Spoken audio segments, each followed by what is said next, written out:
non-natural properties like goodness and badness even exist, much less somehow mysteriously attach to these natural states of affairs. I can't see any reason on atheism to think that even a complete description of a natural state of affairs would have any moral facet or feature to it at all. So that it seems to me to be extremely implausible. What atheist philosophers do is simply adopt what's been called a shopping list approach to moral values and duties. A shopping list approach. That is to say, they simply wheel their cart down the philosophical aisle and they just pick the moral properties and values that they need in order to do the job. But you see, if this is supposed to be serious philosophy, you've got to have some kind of explanation for why you think these moral values and duties objectively exist. And the atheist doesn't have any such explanation. And again, it's inadequate for the humanist to say, but we do sense that human beings are objectively valuable, because we all agree with that. In fact, that's premise 2. We agree that we sense the intrinsic value of human beings. What the atheist has to show is that human beings would have objective moral values and duties if there were no God. And as it is, the humanist hasn't been able to do that. Humanism is just a stubborn moral faith in the value of human beings in a godless universe. So, any question about that humanistic alternative?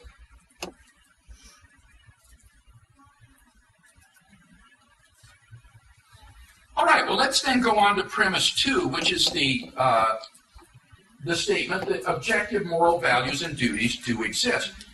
I initially thought this would be the most controversial premise in the argument, that people would dispute that in favor of relativism. But you know what? That's not true. In my debates with atheist philosophers, virtually nobody denies premise 2. They all affirm that objective moral values and duties exist. Now, this might surprise you, but in fact, surveys taken at universities show that students are actually more relativistic than their professors. Professors are more apt to believe in objective moral values than students. And of the professors, it is the philosophers who are most apt to believe in objective moral values than the rest of the faculty. Well, why is that?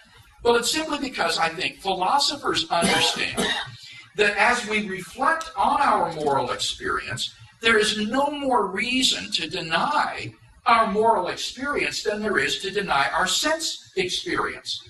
In my sensory experience, I sense a world out there of external objects, people and chairs and walls and trees and automobiles and clouds and mountains.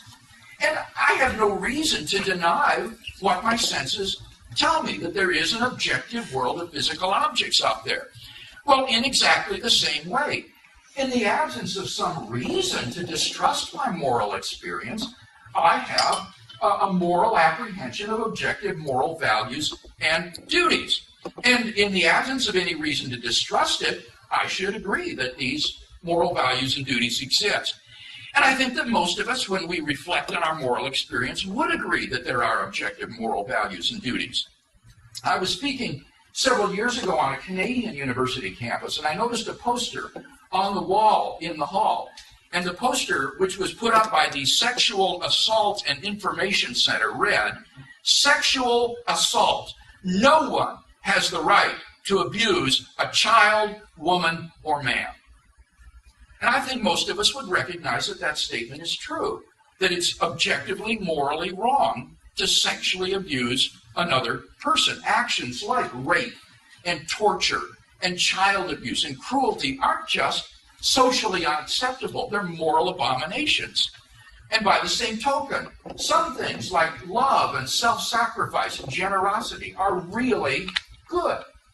And people who fail to see this, psychopaths or pedophiles and so forth, are just morally handicapped. They're like a person who's blind. And there's no reason to let their impairment, whether it's physical or moral, cause us to doubt what we do perceive clearly. So I found that although people give lip service to relativism, 95% of people can be very quickly brought to agreeing that objective moral values and duties do exist. All you have to do is just share a few illustrations and let them decide for themselves. Ask them, what do you think of apartheid? Or what do you think of the Holocaust? Do you think it was objectively wrong? Or what's especially as effective is use examples of where religion has done evil. Ask them if they think there was anything wrong with the Crusades. Or do they think that the Spanish Inquisition was morally indifferent? Is it all right for Catholic priests to abuse little boys? And then for the church to cover it up and try to conceal it? Is that really morally indifferent? I think if you're talking with an honest inquirer, an honest person, 95% of the time, they will very quickly come to see, yes, I guess I do think that some things are objectively right or wrong. So the question is then, do we have some overriding reason to doubt our moral experience? Is there some overriding defeater of our moral experience?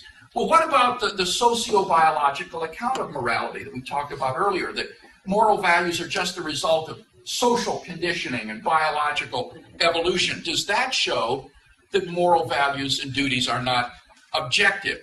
Well, not at all, I think. The socio-biological account of how we come to hold the moral values we do does nothing to undermine the objective reality of those moral values and duties. The truth of a belief is independent of how you came to hold that belief. The truth of a belief is independent of how you came to hold that belief.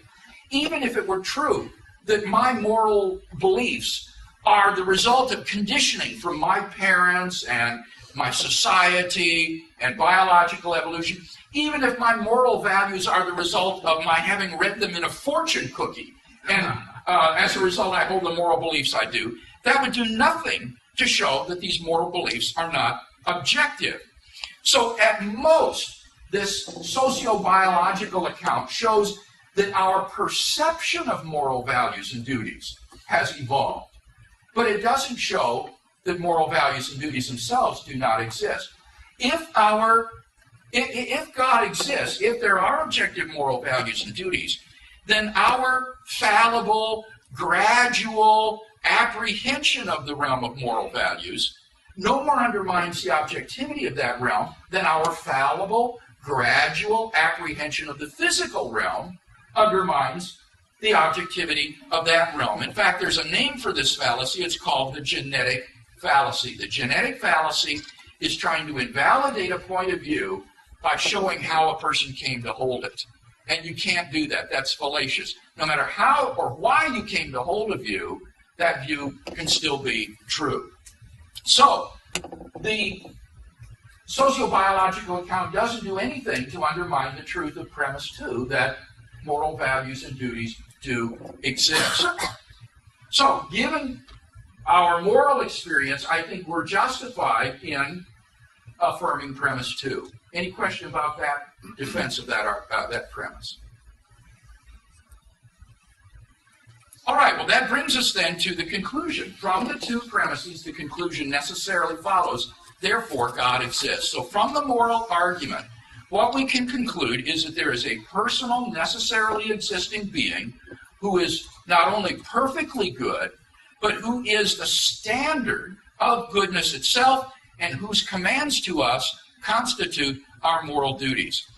And I have to say that in my experience, this moral argument for God's existence is the most effective argument that I know of in sharing with an unbeliever. Now, I say that almost grudgingly, because my favorite, personally, is the cosmological argument. But my experience has been that people can dismiss the cosmological argument because it's just a philosophical or scientific curiosity. But the moral argument, you see, this touches people where they live. You can't escape this argument. Every day that you get up, by the way you behave, by the way you interact with other people, you answer the question, do I believe that objective moral values and duties exist?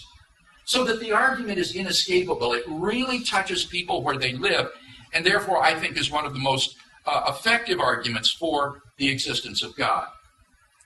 So, to return to that question that we opened the class with, can we be good without God? I think that the proper answer to that question is, strictly speaking, no. We cannot be good without God, because in the absence of God, good and evil as such would not exist.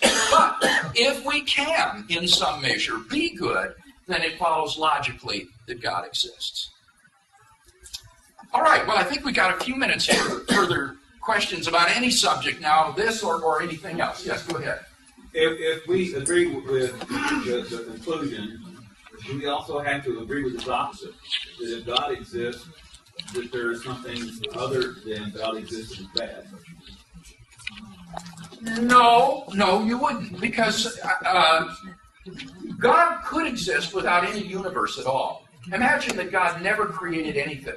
So there was never a fall. There was never an angelic fall into sin. It was just God, the Trinity, Father, Son, and Holy Spirit that existed. In that case, objective moral values would exist. God would be good. But there wouldn't be any evil. So I don't think that evil is in any way necessary in the way that goodness is necessary. Evil is a result of creatures falling away from the absolute standard.